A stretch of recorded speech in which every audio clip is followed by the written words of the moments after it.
茶花。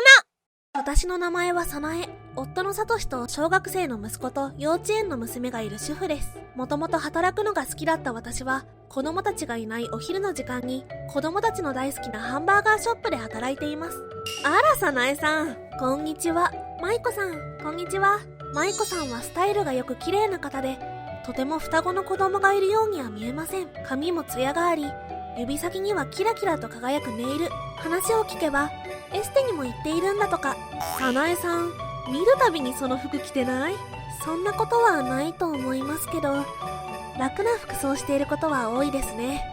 そんなに魅力のない格好じゃ旦那さんに浮気されちゃうわよ。私みたいに毎日綺麗に着飾らなくちゃ。そうしたいんですけどね。パートもしてますし、なかなか。ああ、そういえば早苗さんは働いてるんだっけ？ハンバーガーショップ？よくそんな匂いがつきそうな場所で働けるわね。でも融通が利くんですよ。あなたもかわいそうね。私の旦那みたいに社長だったら働かなくていいし、毎日好きなこともできておしゃれも楽しめるのに、本当かわいそう。まあ私も好きで働いているので。へえ、変わってるのね。そうですかね。逆に羨ましいくらいだわ。あなたはそんな見た目でも旦那さん気にならないんでしょ？私は旦那に毎日綺麗でいてくれってお願いされてるから。そうなんですね。それじゃあそろそろ失礼するわね。はーい。舞子さんは自分にかなり自信があり、なおかつ旦那が社長ということで、自分が誰よりも偉いのだと思い込んでいます。そのせいかすぐにマウントを取るようなことをしてきたり、歯向かってきた相手に嫌がらせまでしてくるのです。この間もママ友の一人が意見しただけで、社長の下で働いていたその人の旦那さんは会社をクビにされてしまいました。ママ友達の間でも雰囲気が悪くなり、反抗したらいけないからと、舞子さんの下につく人も現れ始めたのです。ただいまー。おかえりなさい。おかえりなさい。疲れたー。ご飯ってもうできてる？できてるよ。先食べる。もう腹減って死にそう。どうぞ。ありがとう。そうだ、お前さ、舞子さんって知ってるよな？社長の奥さん。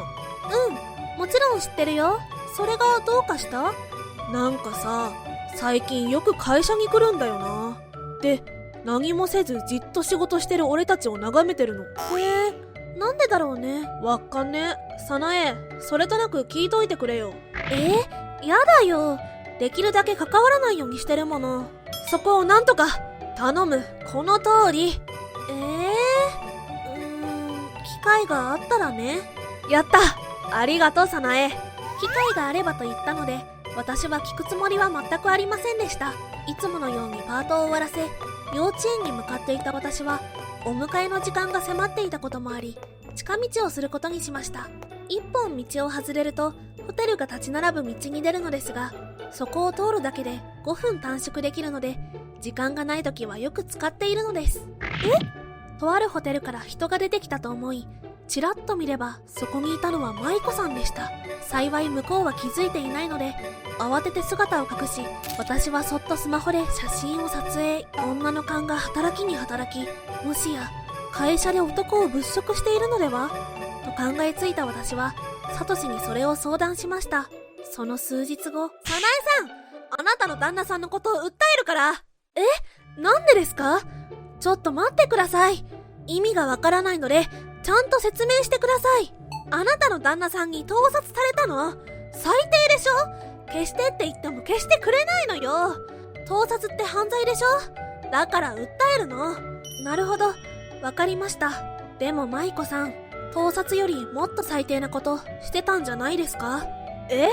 何言ってるの？ごまかさなくても結構ですよ。舞子さん、この間若い男の人とホテルにいましたよね。何のこと？私がそんなことするわけないじゃない。いや、もう動揺がすごい。私見たんですよ。舞子さんがその男とホテルから出てくるとこ。気のせいじゃないかしら。ほら、見間違いとか？めちゃくちゃ必死じゃないですか。私の旦那が盗撮したのも舞子さんの浮気現場なんじゃないですか？しかも会社の人と会社内でこっそりと。社長である旦那さんにバレたら大変だから証拠を消してもらおうと必死なんでしょ。だったら何なのよ。写真消さないって言うならあなたの旦那さんクビにしたっていいのよ。子供が2人もいるのにクビになっちゃったら大変よね。ほら、あなたから旦那さんを説得してくれるでしょ。クビにしてくれてもいいですよ。は？舞子さんはご存知ないようですが、私の父も会社を経営していまして。サトシは次期社長なんですが、たくさんの経験を積むためにそちらの会社で働いてるんです。なので、クビになってもうちの会社に入社してもらうので心配ないんですよ。なら、旦那に言ってその会社潰させてもらうわ。知ってるでしょ？私の旦那の会社はここら辺で一番大きいのよ。そうですね。ね？会社がなくなったら困るでしょ？でも困るのはそっちだと思いますよ。何？強がりかしら？お父さんの会社でしか製造していないものをそちらの会社に仕入れているので、それができなくなったら困るのはそっちですよね。待ってよ。意味わからない。早苗さん、あなた社長の娘だって言うならどうして働いてるの？必要ないじゃない。全然楽して暮らせるじゃない。私、働くのが好きなんですよ。それに、お金を持っているのは父であって私じゃありません。どっかの誰かさんみたいに人のお金で散財したりしませんよ。何よ、許さない。絶対許さないから。どうぞ、お好きなように。さて、それじゃあ舞子さん、今からあなたの旦那さんの元に行きましょうか。屈辱ですか？今まで隠したらと思っていた相手に任されるのは。でも安心してください。これからは格下と呼ばれる存在はなくなると思いますので。なくなる？はい、あなたが一番下になりますから。その後、会社にいるサトシと共に3人で社長室へ行きました。数々の浮気現場の写真を見た旦那さんは大激怒。その場はすぐ修羅場になりました。後日2人は離婚し、双子の子供たちは旦那さんが引き取ることに。今まで贅沢三昧だった舞子さんは養育費と慰謝料を請求され、朝から晩まで仕事をし、ボロいアパートで暮らしているそうです。噂によれば水商売をしているとかなんとか。まあ自業自得ですね。